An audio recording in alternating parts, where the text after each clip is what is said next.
Hello everybody and welcome to Wednesday's Reflexology Wisdom. And in today's episode in our Continual Professional Development series, we're going to be talking to Lee Taylor, who is the originator of Coronal Zone Therapy. So without any further ado, let's hand over to Lee.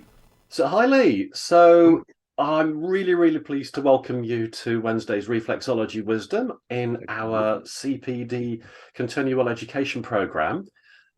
Could I ask you to tell everybody about your fabulous coronal zone therapy, please? Sure. Coronal zone reflex therapy came about in 1999 as a result of me recognizing that we did a lot talking about longitudinal zones and transverse zones. But my thinking got me to realize that we've got energy that exists in 3 dimensions. So I thought, well, where's the 3rd dimension? And so very simply put, the 3rd dimension was in the coronal plane or the coronal zone. But obviously I didn't just leave it there and say, right, okay, let's touch the feet on the sides and see what happens. I was just going to ask, is that where it is then? So the coronal zone is, we've got... Yeah, it's on the medial edge and the lateral edge. And then we've got... Yeah, and we come through the side, like a sword through the side. So, so the idea was that we can then cover everything within the body, and there's no place for illness or stagnation to hide. And so it works at a metaphorical level, where you know, as a therapist, it gets into your head to make you think, right, okay, if this hasn't been working for me to help this person shift their energy, why not try it in a different direction? Change my mindset, change the energy direction flow. And so that's really what got me moving with it, like all those years ago. And could we actually even say this is reflexology, the uncharted territory? It is adding a new dimension to reflexology. That's the strap line that I use for this one. Ooh, I like it. That's good, isn't it? I mean, that's my journalistic training. I tend to be a bit cheeky with strap lines and throw those in. The essence behind it is, I mean, really, the essence behind it is as well, if you feel that you're stuck with a client or patient that you work with, you have to try this, because by trying it, you are opening up the whole experience to that extra dimension, if you like, that extra way of working. And I found the most amazing results with it. It's a very light touch as well. So for those therapists who might be thinking, oh, I'm not sure with my wrists these days what I'm doing, and you know, I mean, your finger free is exactly the same in that respect, I'm sure. It's the lightest of touches. It's about connective pressure, because my belief has always been 2 principles in reflexology. One is connection and one is intention, and that's it. Apart from that, everything else follows on from that. So that's where it came from. So basically what you're saying is, if I were to ask you the question, why do people need to learn this technique? This is the missing element, isn't it?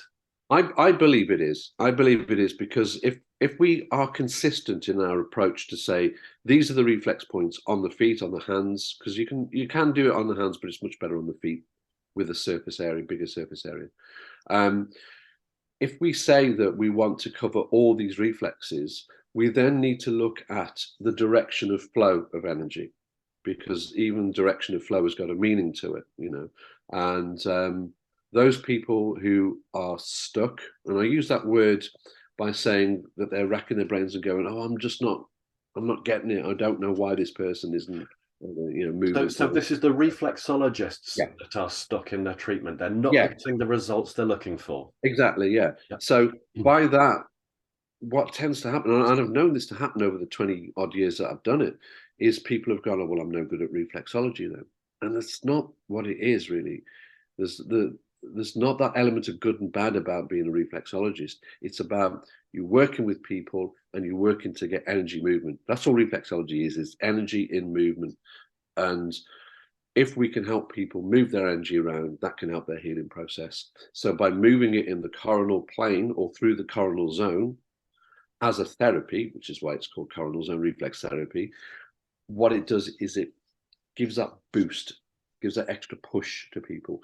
You know, the people in the chairs I'm talking about, but also for the therapist, it will boost their confidence to think, well, you know what, I've been wondering what it is that might be missing from my treatment process, and this will be it. Guys, you heard it here first then. So this is what you need to learn, coronal zone reflex therapy, because it sounds like if you've got stuck in a treatment, this is what you need to know. So Lee, then, before we go, most important question, and what I will do, whatever you tell me here now, I'll also put it in the comments bottom at the bottom, so we've got active links and all the rest of it.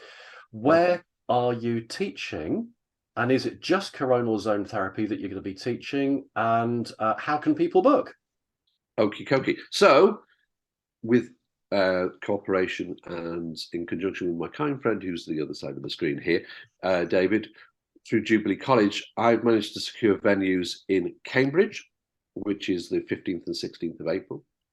Then I'm up to Sheffield on the 6th and 7th of May. Then I'm going across to Leicester on the 13th and 14th of May. Then I'm in York on the 9th and 10th of September. And finally, down in the smoke, down in London, on the 23rd and 24th of September. So that's the venues. Bookings are done through my website, which will link you to an email address, but very kindly as well, David, through his website as well, jubileecollege.com. That's right, isn't it, David? It is, yes. Yeah.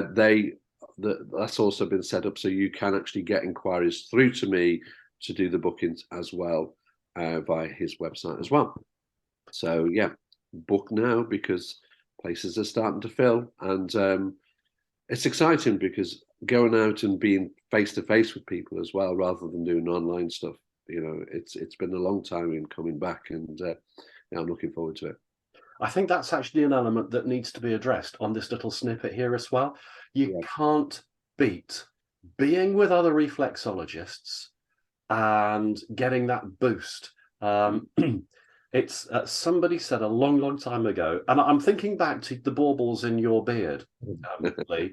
Somebody said it's that sparkle element. It adds the sparkle back into being a reflexologist. I mean, you definitely feel a buzz with coronal zone work as well, because it's concentrated on the energy rather than the manual technique itself. The manual technique is relatively simple to learn. There's about 7 different techniques, and those in themselves are perfectly, they make perfect sense.